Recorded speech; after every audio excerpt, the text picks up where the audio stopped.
Hello friends, welcome to my channel. ఇంకా నా channel ఎవరైతే సబ్స్క్రైబ్ చేసుకోలేదో ప్లీజ్ సబ్స్క్రైబ్ చేసుకోండి. ఇంకా ఈరోజు మన రెసిపీ వచ్చేసి చేపల పులుసు. దీనికోసం ముందుగా ఉల్లిపాయలు ఇంకా పచ్చిమిర్చి స్టవ్ పైన కాల్చి పక్కన పెట్టుకోవాలి పేస్ట్ చేయడం కోసం.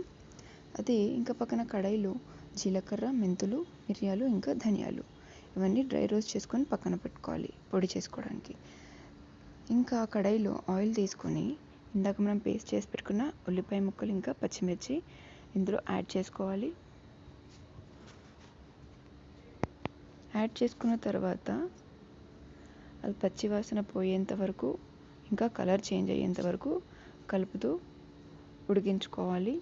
దీంట్లోకి పసుపు, రుచికి సరిపడా కారం ఇంకా ఉప్పు వేసుకొని బాగా మిక్స్ చేసుకోవాలి.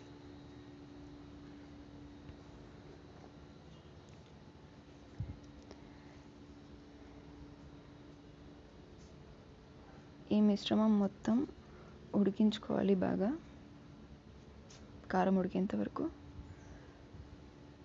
ఇందులోకి చింతపండు రసం యాడ్ చేసుకోవాలి. మనం టేస్ట్ ఎక్కువ పుల్లగా అవ్వకుండా చూసుకుంటూ యాడ్ చేసుకోవాలి. ఇందులోకి కావాలంటే కొన్ని వాటర్ కూడా యాడ్ చేసుకోవచ్చు.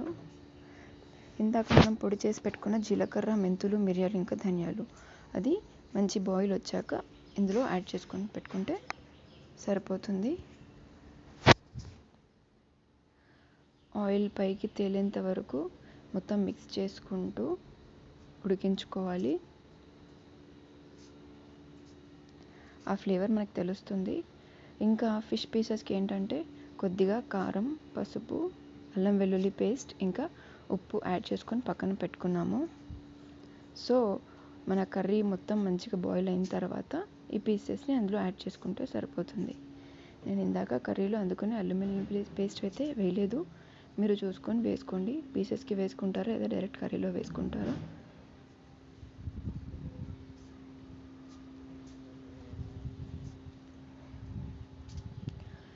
పీసెస్ ఏవి విరగకుండా చూసుకుంటూ ఉండాలి మధ్యలో. ఇందులోకి కరివేపాకు ఇంకా కొత్తిమీర యాడ్ చేసుకుంటే టేస్ట్ బాగుంటుంది. ఇది బాయిల్ అయ్యేటప్పుడే మనకి మంచి ఫ్లేవర్ అనేది తెలుస్తుంది. సో టేస్టీ ఫిష్ పులుసు అయితే రెడీ. మీరు ఒకసారి చూసి ట్రై చేయండి. ఎలా ఉందో కమెంట్ చేయండి. Thank you.